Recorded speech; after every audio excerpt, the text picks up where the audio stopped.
pas dans tes voies.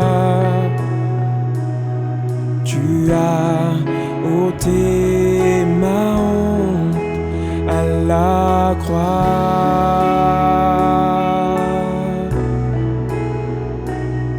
Tu répands ton amour dans mon cœur par ton esprit, Seigneur. Tu as changé mes pleurs en cris de joie.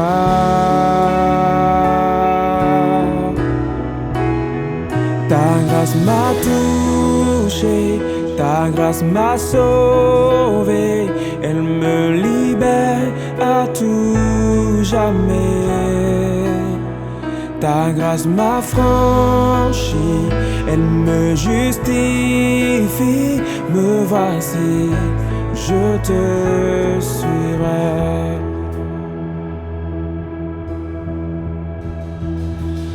Seigneur, tu as souffert pour me ressusciter de la mort. Père, ta bonté pour moi est sans pareil.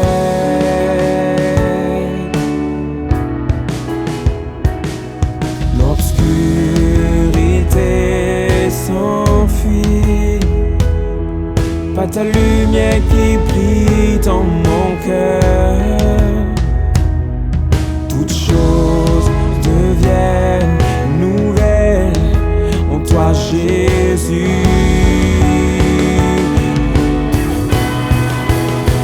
Ta grâce m'a touché, ta grâce m'a sauvé, elle me libère à tout jamais. Ta grâce m'a franchi, elle me justifie. Me voici, je te suivrai. Ta grâce m'a touché, ta grâce m'a sauvé, elle me libère à tout jamais. Ta grâce m'a franchi, elle me justifie. Me voici, je te suivrai. Me voici, je te suivrai. Me voici, je te suivrai. Me voici, je te suivrai. Me voici, je te suivrai. Me voici, je te suivrai. Me voici, je te suivrai. Me voici, je te suivrai. Me voici, je te suivrai.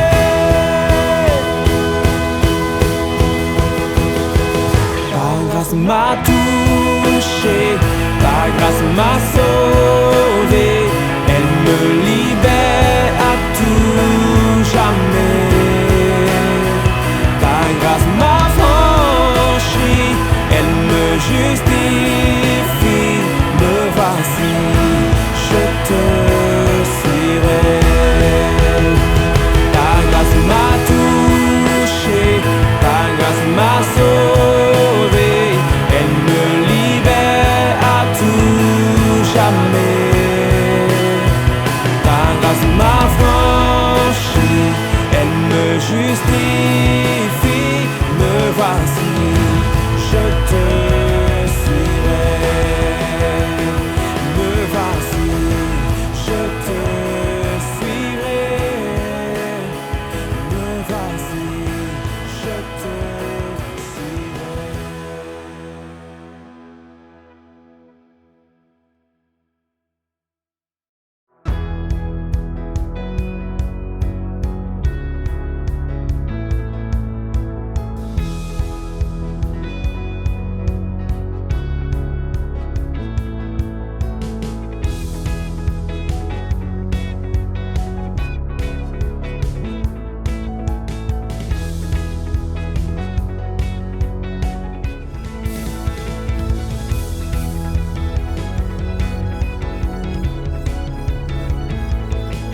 Salut l'église, j'espère que vous allez bien. Alors on se retrouve ce matin tout simplement pour vous expliquer que avec le culte en ligne, on a la possibilité de chatter ensemble en même temps, en live. Donc pour ça, il vous suffit de vous connecter sur la page YouTube, de cliquer sur le culte en ligne et vous allez voir apparaître un onglet discussion où nous pourrons du coup tous parler ensemble, prendre des nouvelles de chacun. Il y a une équipe de communication qui est là pour vous répondre aussi à vos questions, donc surtout je vous incite et je vous invite à participer à ce chat pour que l'on puisse prendre des nouvelles de chacun, que l'on puisse répondre à vos questions et surtout qu'on puisse garder cette communion malgré ce confinement. Salut! Ton amour est sans égal, digne est le roi ressuscité.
Ça cherche des solutions. Alors Elinor, comment ça va? Ça va? Prêt pour le culte? Yes. Si là. Alors on est prêt là l'équipe? Yes.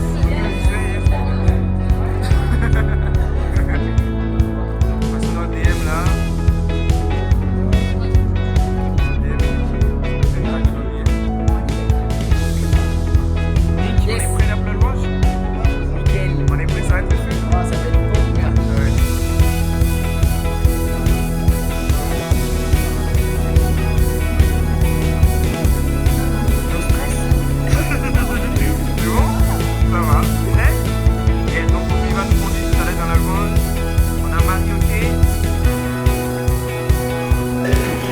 Alors comment c'était hein?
tous, j'espère que vous allez vraiment bien. Moi, je suis trop contente d'être là ce matin avec vous, en tout cas pour vous accompagner durant ce temps de louange. Pendant ce temps de louange, j'ai vraiment à cœur de vous bénir et de partager avec vous un moment de qualité. Alors, surtout, mettez-vous à l'aise et puis prenez ce temps vraiment avec le Seigneur, ce cœur à cœur, pour vraiment lui déclarer votre flamme et puis être ressourcé par sa présence. Amen.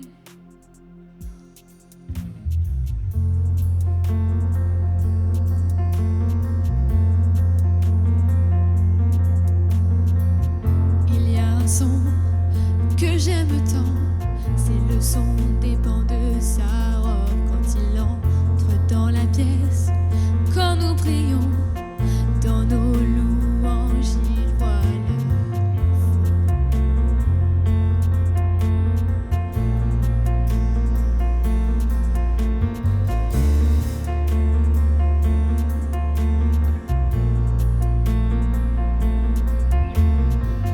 Il y a un son que j'aime tant, c'est le son des bancs de sa robe quand il entre dans la pièce. Quand nous prions dans nos chants, il voit notre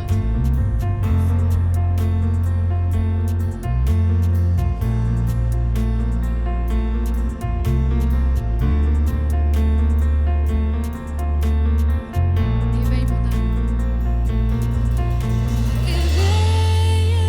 Éveille-toi, mon âme, et chante ses louanges.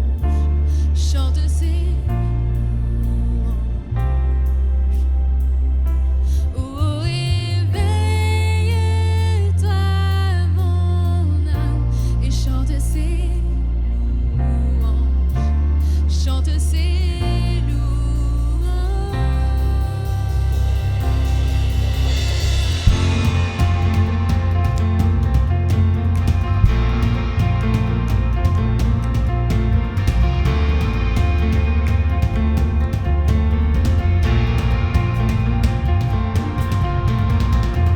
Il y a un son qui change tout, le son de son église.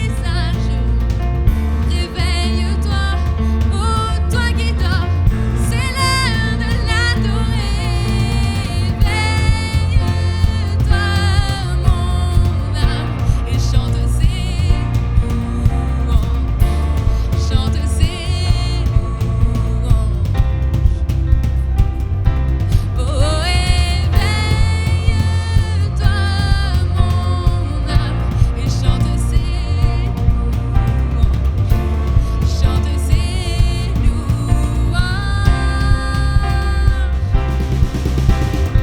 Et quand il agit, quand nous prions, où était un mur, se dresse un chemin. Ses promesses sont oui et amen. Et quand il agit, il n'y a aucun doute, l'enfer va s'y trembler, redoute. Gloire au Seigneur, gloire à son nom.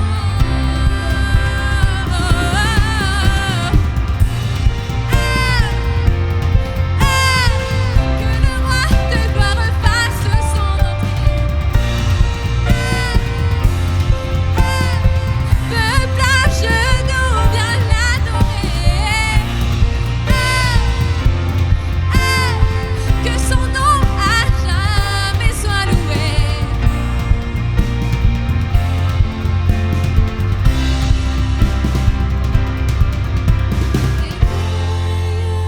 Éveille-toi, mon âme, et chante ses louanges. Chante ses louanges. Oh, éveille-toi,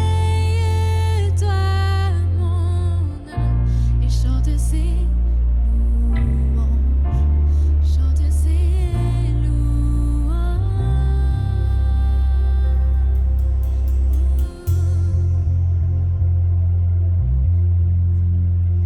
On va prendre ce deuxième chant qui dit mon âme a soif de toi, parce que je crois qu'il y a vraiment des personnes ce week-end qui ont besoin d'être ressourcées, qui ont besoin d'être remplies. Et vraiment déclare à Dieu ce matin que tu as besoin de lui. Déclare que tu l'aimes. Dis-lui vraiment de tout ton cœur que tu as besoin de sa paix dans ton cœur.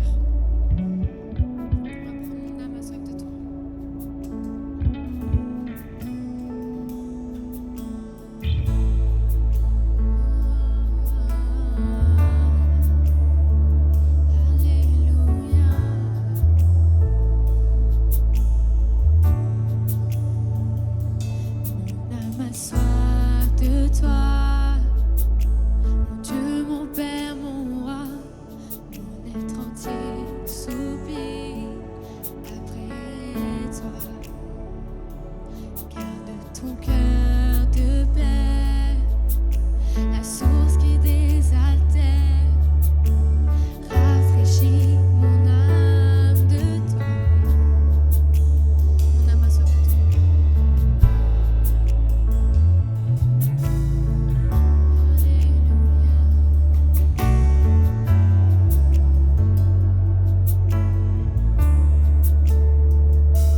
Mon âme a soif de toi.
Hey, bonjour, vous êtes là? Vous avez vu toutes les personnes qui sont sur le chat ce matin? Ces nouveaux chants qu'on est en train d'apprendre avec Ophélie et le groupe de louanges. Éveille-toi mon âme, ça m'a vraiment béni. Et vous? Bon, je vais arrêter de faire cela. On continue notre étude sur la direction divine. Je vous invite à prendre votre Bible et on y va tous ensemble. Que Dieu vous bénisse. À tout de suite.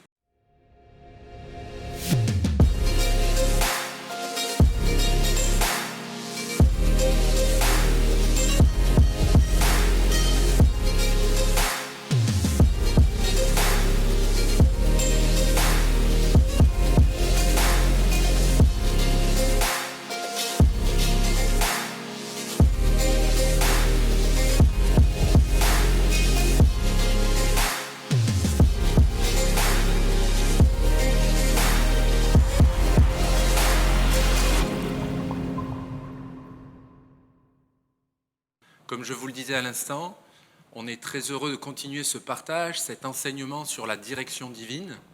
Et pour ce dimanche 24 mai, j'aimerais continuer. Je vous le disais dimanche dernier, rappelez-vous les 3 balises dans le port d'Italie avec les 3 phares qui nous permettaient de pouvoir bien rentrer dans le port.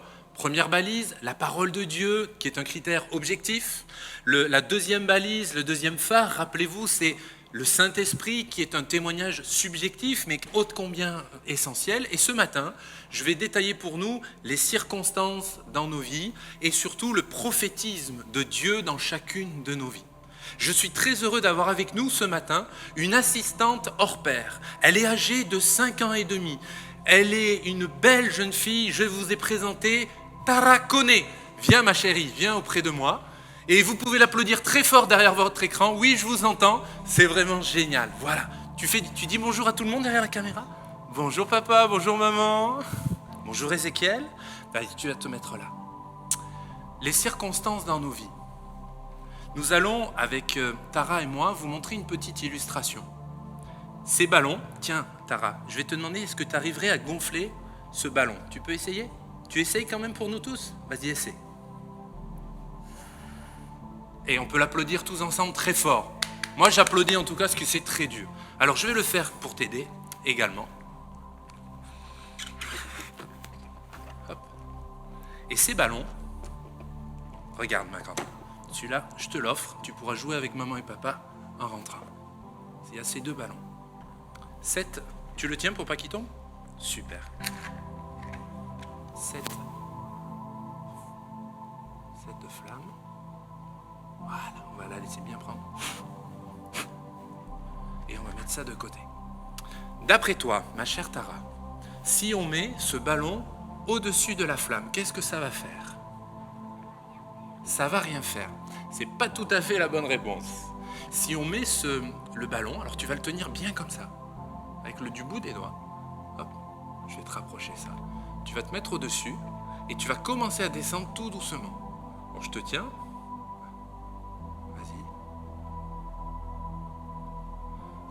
Ça commence à chauffer, ça chauffe, et voilà. Waouh!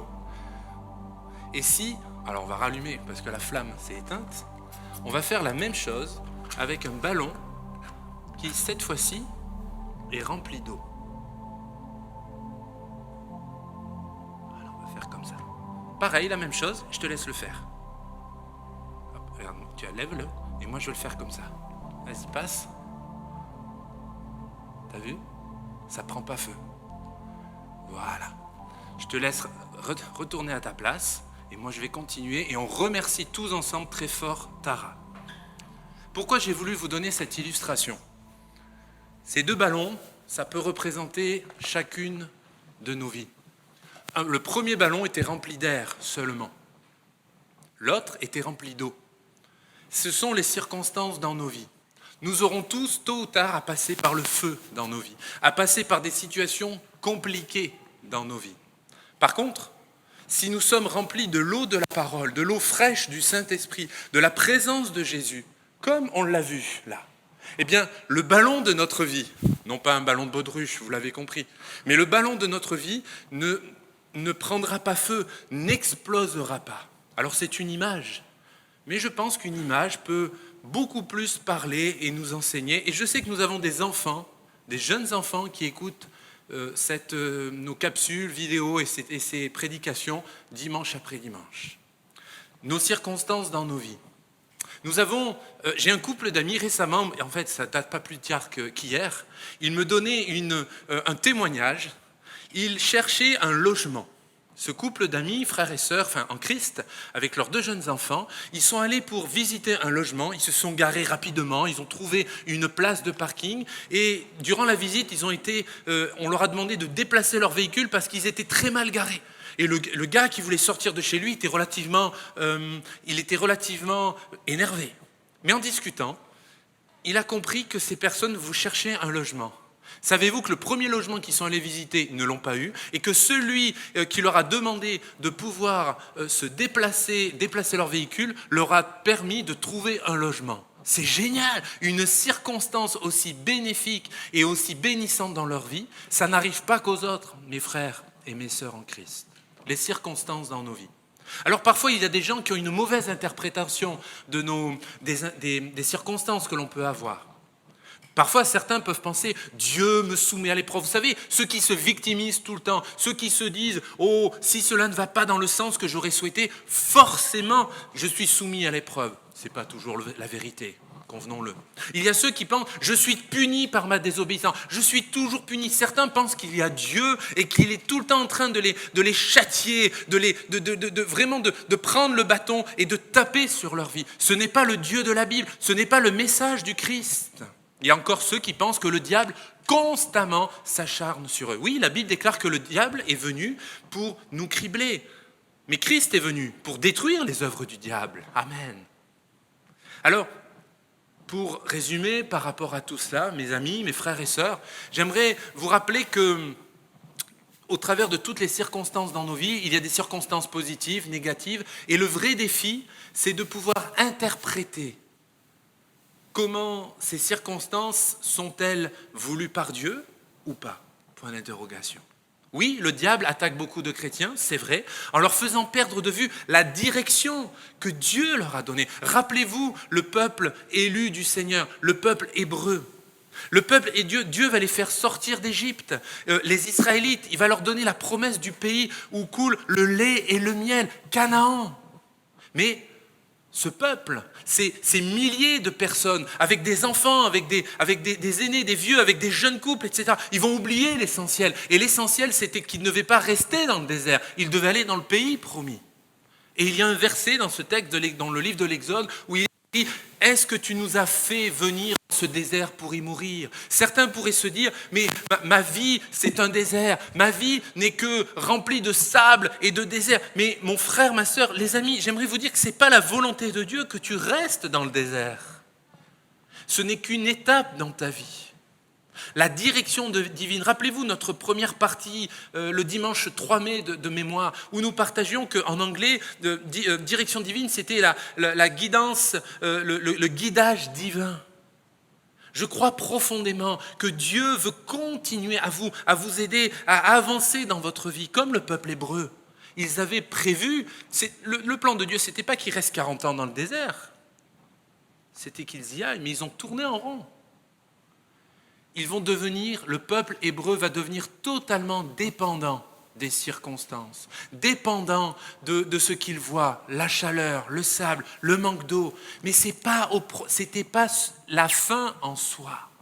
Mes frères, mes sœurs, chers amis, vous qui nous écoutez, vous qui, on est vraiment bénis par ce culte, ces chants d'adoration, tout ce qu'on peut échanger sur le chat, et c'est vraiment encourageant pour toute l'équipe multimédia, et encore on peut les encourager, les féliciter tous ensemble, et ceux qui travaillent là actuellement, là en ces instants, pour que la transmission ait lieu. On peut vraiment les bénir dans le nom du Seigneur. J'aimerais vraiment vous dire ce matin que le grand défi en tant que chrétien, c'est pas seulement la compréhension de la Bible, pas seulement l'action du ministère du Saint-Esprit, mais notre capacité de bien interpréter les circonstances de nos vies. Savez-vous que Dieu a tout prévu à l'Église de Jésus-Christ ? Savez-vous qu'il a prévu le fait que dans l'Église du Seigneur, il y ait, quand les chrétiens, les croyants se rassemblent, il y a un des 9 dons spirituels et c'est le don de prophétie. J'aimerais m'attarder quelques instants là-dessus. La prophétie est un de ses charismes et c'est une faculté surnaturelle, c'est-à-dire que ça vient de Dieu lui-même, qu'il donne à un enfant de Dieu, un disciple du Seigneur, qui va nous rendre aptes à discerner, à apporter une parole sur une situation d'une personne, d'un homme, d'une femme, d'un enfant dans l'assemblée. Alors oui, vous pourrez me dire, mais pasteur, vous prêchez sur le charisme du don spirituel, du don de prophétie, alors qu'actuellement on est privé de lieux de culte, pour l'instant. Je crois que ce don que Jésus a donné à l'Église quand elle se rassemble, quand les croyants se rassemblent, est un don qui est trop mis de côté actuellement, ou mal compris des chrétiens, des anciens comme des plus jeunes. La prophétie est quelque chose de spontané. Et je veux vraiment encourager tous les personnes qui sont remplies, baptisées dans le Saint-Esprit, à demander à Jésus que vous puissiez exercer le don prophétique sur votre vie. Le don prophétique n'est pas seulement de pouvoir avoir une grosse voix et élever la voix, non. C'est de dire, Seigneur, je veux que ma vie te serve. Je veux que mon intelligence te serve. Je veux que mes mains te servent. Et quand je me retrouve avec des amis chrétiens, quand on prie le Seigneur, donne-moi une parole inspirée. D'ailleurs, l'apôtre Paul a pu écrire, je préfère dire 2-3 paroles intelligentes, inspirées, que des dizaines seulement faites pour du blabla. Mes amis, ce matin, j'aimerais vraiment vous encourager à considérer que le prophétisme de Dieu est profondément biblique et dans la volonté du Seigneur. Le mot prophétie, je l'ai dit, suggère une capacité que l'on reçoit d'une manière surnaturelle et au fur et à mesure de nos vies. Alors, pendant quelques instants, je vais développer pour nous les différentes caractéristiques de cela. J'aimerais simplement rappeler que l'apôtre Paul nous dit très fortement, très expressément que l'esprit des prophètes est soumis aux prophètes. Ça veut dire quoi ? Ça veut dire que, je vous parle là actuellement, et vous pourriez, et mes caméramans seraient là, elles pourraient bien vous le prouver, il y a mes notes. J'ai travaillé, j'ai prié, j'ai jeûné, j'ai fait de mon mieux pour que vous ayez ce rendu ce matin. Mais nous croyons profondément que Dieu, par son esprit, prend les mots qui sont là dans la pensée pour qu'il y ait un impact dans les cœurs. Je suis convaincu qu'au travers de ces paroles prêchées, il y a l'action prophétique du Saint-Esprit. Amen. L'esprit des prophètes est soumis aux prophètes, mais l'esprit des prophètes est soumis également aux autres. Rien de tel que nous soyons tous ensemble soumis les uns les autres. Pour tout vous dire, tout à l'heure, avec l'équipe de louanges, quand on a prié tous ensemble, il y a eu une parole prophétique et la personne ne s'en est pas rendue compte. En tout cas, pour moi, elle était prophétique. C'est quand on s'est dit, Seigneur, utilise-nous. Sois vraiment, utilise les vecteurs, utilise le canal que nous sommes. Et je crois que c'est prophétique de dire, Seigneur, je veux dépendre entre tes mains. Je veux vraiment dépendre et que ma pensée, que ma prière, que mon service soit dépendant, non plus des circonstances, non plus de mes ressentis, de mes sentiments, mais de ce que je pense et que ce que je dis, je suis convaincu que le Saint-Esprit est en train d'œuvrer dans les cœurs. Alléluia, amen. Par contre, très important, l'ennemi de notre âme, comme l'esprit humain, l'intelligence humaine, exige toujours, réprimande toujours, rapprochez-vous de moi, vous qui entendez mal peut-être derrière l'écran. Le Seigneur, lui, par contre, autant il est vrai qu'il va être, exigeant, mais il y aura toujours une porte de sortie. Dans l'exercice des dons spirituels, il peut y avoir des paroles qui peuvent condamner une vie si la personne ne se repent pas. Mais une parole qui condamne, un point c'est tout, elle n'est pas prophétique, elle n'est pas spirituelle, parce que Dieu est le Dieu de la repentance. Dieu est celui qui veut encore sauver. Et je vous invite, quand nous allons pouvoir de nouveau, dans quelques semaines, réouvrir la salle, nous retrouver, que chacun et chacune dans nos maisons, nous soyons remplis du Saint-Esprit de Dieu et de ce côté prophétique de nos vies. Amen. Mes frères, mes sœurs, les enfants, aspirez aux dons les meilleurs. La direction personnelle, la direction divine pour nos vies, parlant de la prophétie, elle remplit 2 fonctions distinctes. La première, elle est directive, je viens de vous en parler. Elle nous dit, va, lève-toi et marche. Comme Abraham, il a dû partir dur en Chaldée, il a dû se lever et il ne savait pas où il irait. Et il a suivi le plan de Dieu, étape par étapes. Dieu ne lui avait pas dit, écoute, tu vas passer par le plan A, par le plan B, par l'étape, etc. Comme le Tour de France, vous connaissez, ils savent par où ils partent et ils savent que 3 semaines plus tard, ils vont arriver, la fin du Tour de France, c'est toujours sur les Champs-Élysées. Ils savent où ils vont arriver. Mais c'est pas comme ça avec Dieu. On sait d'où on part, mais on ne sait pas où on va arriver. Enfin, en fait, si. Un jour, on sera tous ensemble au ciel. Et mon cœur, mon enseignement, mon ministère, c'est que tout le monde, toutes les personnes que l'on côtoiera et que l'on côtoie, mon épouse et moi-même, tout le monde, on puisse se retrouver avec Jésus au ciel. J'espère que vous y serez parce que nous, on veut y être. Elle est directive, mais elle est communicatrice. La directive de Dieu pour nos vies. Elle veut communiquer le Saint-Esprit. Et l'apôtre Paul, inspiré par le Saint-Esprit, dans 1 Timothée chapitre 4 et verset 14, il est écrit « Ne néglige pas le don qui est en toi et qui t'a été donné par prophétie avec l'imposition des mains de l'Assemblée des anciens. » Ça veut dire quoi? Ça veut dire que je suis convaincu que Dieu œuvre encore aujourd'hui dans nos églises. Ça veut dire et que Dieu ne se repent pas de ses dons. Ça veut dire qu'il ne dit pas « Bon, écoute, je t'ai donné, mais je vais te le reprendre, Maëva. Je vais te le reprendre. Tu n'es pas digne. » Bon, un petit secret, les amis, la caméraman d'aujourd'hui, c'est Maëva, mais ça ne sortira pas d'Internet entre vous et moi. Dieu n'est pas comme Cédric. Le Seigneur, lui, il veut, quand il donne, il va jusqu'au bout, parce qu'il ne se repent pas de ses dons. Ne néglige pas le don qui est en toi. Cette parole, elle est sur mon cœur depuis ce matin, et j'aimerais peut-être m'adresser à plusieurs derrière vos écrans. Vous avez reçu des choses de Dieu, vous vous êtes mis même à préparer, à rentrer dans l'appel dans votre ministère, à rentrer dans notre service de Dieu. Mais il y a cette parole, il y a un frein, il y a un choix professionnel, il y a un choix sentimental peut-être. Et Dieu te dit par son esprit ce matin, par le vase de terre que je suis, ne néglige pas le don qui est en toi. Ne néglige plus le don que Jésus a mis dans ta vie. Tu as un cœur dans l'évangélisation. Cette semaine, j'étais au téléphone avec un frère, un ami qui me disait, mais quand il témoigne, il voit vraiment les gens se convertir, se tourner vers Jésus. Et il me dit, mais tu sais, j'hésite, je ne sais pas si vraiment Jésus me demande de faire cela. Et je lui dis, mais t'es fou!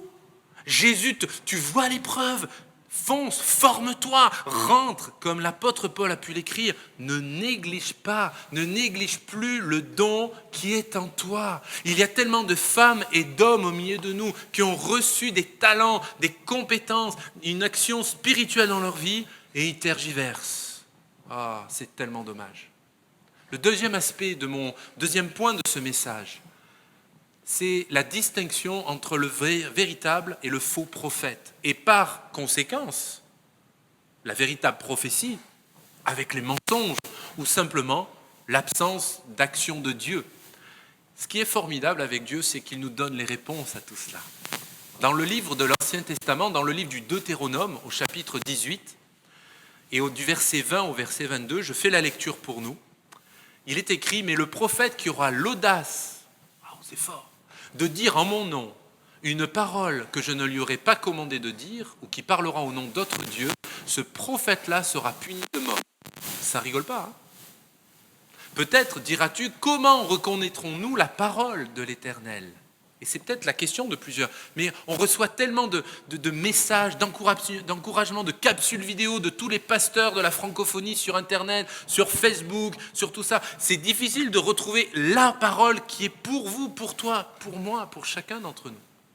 Et Jésus et le Seigneur, le Saint-Esprit déclarent dans ce texte, et je termine ma lecture, « Quand ce que dira ce prophète n'aura pas lieu et n'arrivera pas, ce sera une parole que l'Éternel n'aura point dite. » C'est tellement évident. C'est par audace que le prophète l'aura dite, n'aie pas peur de lui. Sous-entendu, s'il parle vraiment de Dieu, alors là, crains-le, parce qu'il est rempli du Seigneur.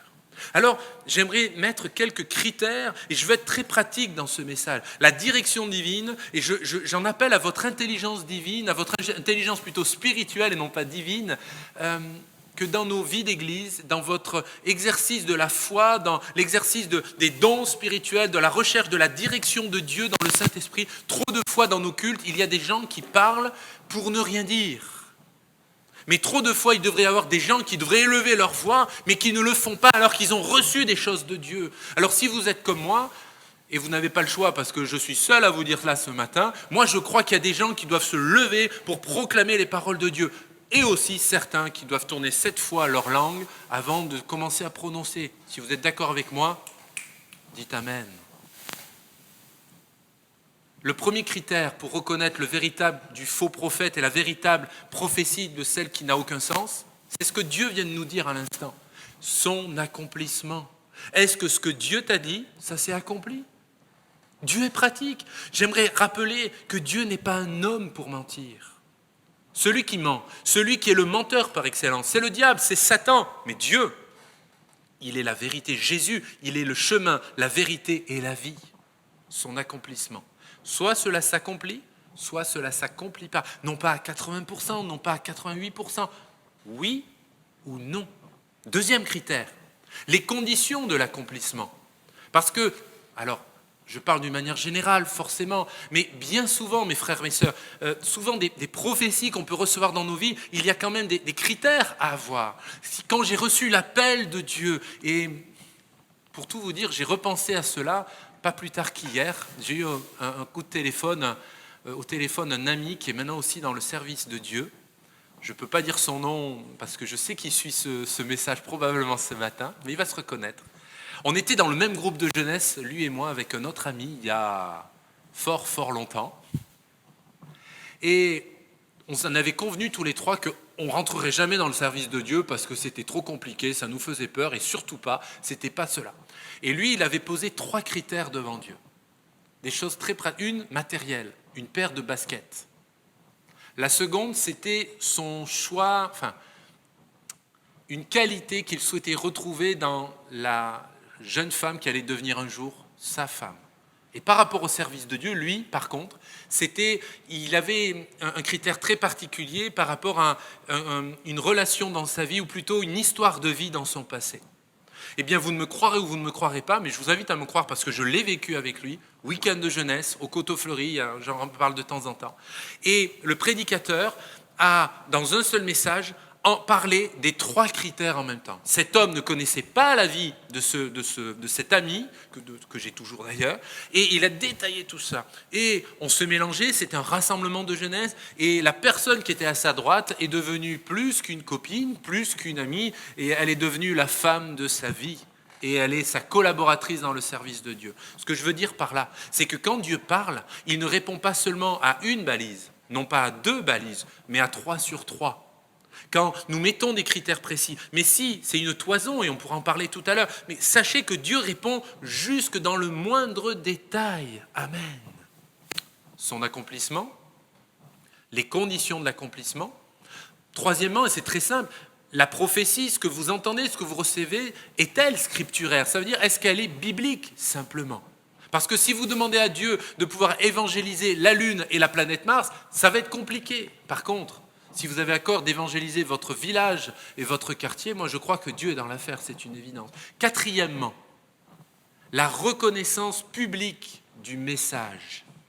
La Bible, et l'apôtre Paul écrit longuement dans les épîtres, il y a cette expression que les autres jugent. Alors c'est un mot, le verbe juger, on n'aime pas trop dans notre culture. Juger, parce que si on juge la prophétie, on me juge, moi. Si on juge ma prédication, on juge le prédicateur. Mais la vraie question n'est pas de me juger ou pas, mais de voir si le message, il est hautement biblique, il est dans la pensée, dans la parole de Dieu ou pas. D'ailleurs, les premiers croyants, les chrétiens de Bérée, éprouvaient l'enseignement de l'apôtre Paul. Et vous, éprouvez-vous ce que vous recevez comme vraiment venant du Seigneur, que les autres jugent. Quand on exerce soi-même ce don, j'aimerais vraiment vous dire qu'on grandit dans la maturité spirituelle. Je crois qu'il y a beaucoup d'hommes et de femmes, et je ne parle pas de leur âge, qui sont immatures spirituellement. Et ils ont besoin de se laisser juger et jauger par le Seigneur. Évidemment, et c'est le 5e caractéristique, la prophétie profondément biblique, qui est une direction de Dieu dans votre vie, elle devrait confirmer quelque chose dont Dieu vous a déjà parlé dans la Bible, dans la parole. Juste une pensée comme ça qui passe, qui n'est pas corroborée par la lecture de la parole et par un autre don spirituel, ça risque d'être compliqué. Et le dernier critère que j'aimerais mettre sur vos cœurs, mes amis, ce matin, il y en aurait d'autres, et d'ailleurs, vous retrouverez dès la fin de ce culte tous les enseignements sur la direction divine en version papier sur notre site internet. Vous pourrez aller plus loin dans tout ce que nous faisons et je tiens encore à remercier tout ce travail de l'ombre pour que ceux qui n'ont pas internet ou ceux qui voudraient relire, vous pourrez télécharger ces documents et voir l'ensemble de l'enseignement en format Word et ou PDF. Je ferme la parenthèse. Le dernier critère que j'aimerais laisser sur votre cœur pour nous ce matin, eh bien, c'est la pureté du canal utilisé. Parce que moi, je veux bien recevoir ce que Dieu me donne, mais ça passe par les êtres humains. Et quand même, il y a le témoignage de cet homme ou de cette femme. Trop de fois, on entend des gens qui s'autoproclament avec des titres à la rallonge, mais quand on gratte un peu leur vie, quand on commence à connaître un petit peu ce qu'ils sont réellement, écoutez, ça ne donne pas envie de prier le Dieu qu'il nous donne, qu'il sermonne, des hommes qui prêchent la grâce, la repentance, le pardon, et qui sont tellement durs avec leur épouse, ou même malheureusement qui parfois les ont tapés. C'est horrible. Mes amis, éprouvons aussi le témoignage de ces chrétiens, de ces croyants, qui se laissent vraiment inspirer par le Seigneur. Regardez 2 exemples dans l'Écriture.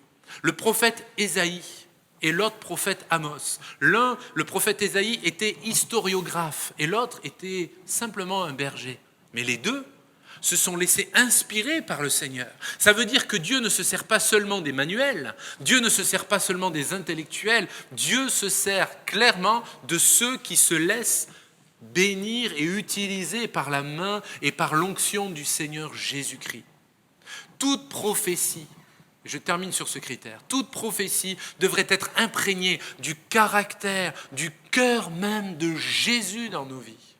Mes amis, j'aimerais vraiment vous encourager et je vais faire le dernier point maintenant. Vraiment vous encourager que vous ayez ce désir à grandir spirituellement et à exercer, le prophétisme dans vos vies. Les femmes, les hommes que vous pouvez côtoyer, les femmes, les hommes que vous pouvez côtoyer tant à l'église locale, dans nos temples, comme également dans votre vie au quotidien, dans le monde du travail ou autre, ils ont besoin de paroles de Dieu authentiques. Un théologien, M. Bonhoeffer, je cite souvent, c'est vrai, qui est décédé, qui s'est élevé contre le nazisme et qui a fini en déportation, à tout son enseignement, c'est pour un enseignement du christianisme non religieux. Un homme qui veut vraiment que toutes les personnes chrétiennes vivent leur espérance, leur foi, mais d'une manière non religieuse. Rappelez-vous, et c'est ma conclusion pour nous ce matin, ce que Jésus a dit concernant les miracles et les signes qui accompagneront ceux qui auront cru. Marc, chapitre 16, et cela va s'afficher devant nous, versets 17 et 18. Je lis les paroles de Jésus qui, je crois, elles sont prophétiques également. Voici les miracles qui accompagneront ceux qui auront cru, pas ceux qui ne croient pas. Vous ne croyez pas, ce n'est pas pour vous. Passez à la chaîne suivante. Allez sur les youtubeurs. Vous croyez dans le nom de Jésus, vous voulez aller plus loin, ça c'est pour vous maintenant. En mon nom, déclare Jésus, pas dans le nom du serviteur ou de la servante, dans le nom de Jésus-Christ. C'est-à-dire l'autorité revient au Christ. Ils chasseront les démons. En mon nom, ils parleront de nouvelles langues. En mon nom, ils saisiront des serpents. En mon nom, s'ils boivent quelques breuvages mortels, il ne leur fera pas de mal. En mon nom, ils imposeront les mains aux malades et les malades seront guéris. Je trouve qu'on limite trop la puissance du nom de Jésus dans nos lieux de culte. On limite trop simplement l'action de Christ simplement pour guérir les malades. Allez, venez à la fin de la réunion, on va vous imposer les mains. Mais il est écrit qu'on peut chasser les démons. Parce qu'il y a tellement de femmes et d'hommes qui sont remplis par des puissances démoniaques. Il y a trop de femmes et d'hommes qui sont liés et qui ont besoin d'expérimenter la puissance du nom de Jésus dans leur vie. Combien de croyants ne sont pas remplis du Saint-Esprit? Combien de croyants ne veulent plus entendre parler du feu de la Pentecôte, de la puissance du Saint-Esprit, d'être des femmes, des hommes, des enfants remplis du Seigneur, non pas simplement intellectuellement. On n'en a que faire de l'intellect. On veut le feu du Saint-Esprit, la puissance du Seigneur Jésus. Ils saisiront des serpents si Dieu est avec eux seulement, et ils imposeront aussi les mains aux malades. Moi, ce texte me parle, et ce texte me parle encore pour vous et moi, ce dimanche 24 mai. Alors, simplement, Je vous invite à ranger vos Bibles maintenant et on va avoir ce temps de prière et dans quelques instants je laisserai de nouveau la place au groupe de louanges, à Ophélie et tout le groupe pour ce temps d'intimité dans la prière et dans la louange. Mais si vous êtes d'accord, si ce message vous a impacté dans la direction divine, moi je vous invite à demander à Jésus de vous baptiser, de vous renouveler dans le Saint-Esprit et de demander Seigneur, utilise-moi sous cet aspect prophétique dans mon couple, dans mon foyer, auprès de mes contemporains. On va prier le Seigneur. Nous te bénissons, notre Dieu. Et je crois, Seigneur, que d'une manière simple, mais efficace, tu as dévoilé des cœurs ce matin. Comme nous l'avons fait tout à l'heure avec Tara, de réaliser que sans ta présence dans nos vies, nous sommes comme ce ballon de baudruche qui éclate quand il y a des flammes qui nous attaquent. Mais quand nous sommes remplis d'eau, remplis de ta puissance, remplis de ton amour, remplis de ton onction et de l'onction du Saint-Esprit, eh bien notre ballon, notre vie gardera et restera intacte. Je te prie pour l'église de La Rochelle, je te prie pour mes frères et sœurs de toute la francophonie. Je te prie que cette image que nous avons développée tout à l'heure, cette illustration puisse parler et que chacun puisse dire « Seigneur, j'ai besoin de ton eau dans ma vie ».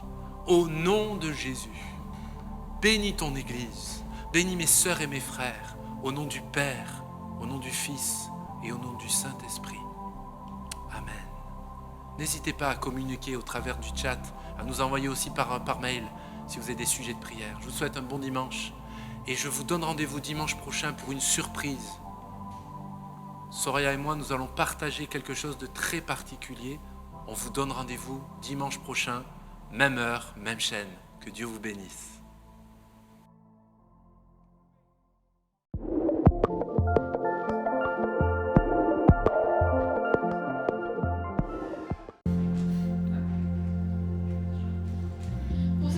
J'ai vraiment envie qu'on prenne un temps et puis qu'on puisse chanter, danser, vraiment qu'on puisse terminer dans la joie ce culte. En tout cas, merci Cédric pour le message que tu nous as annoncé.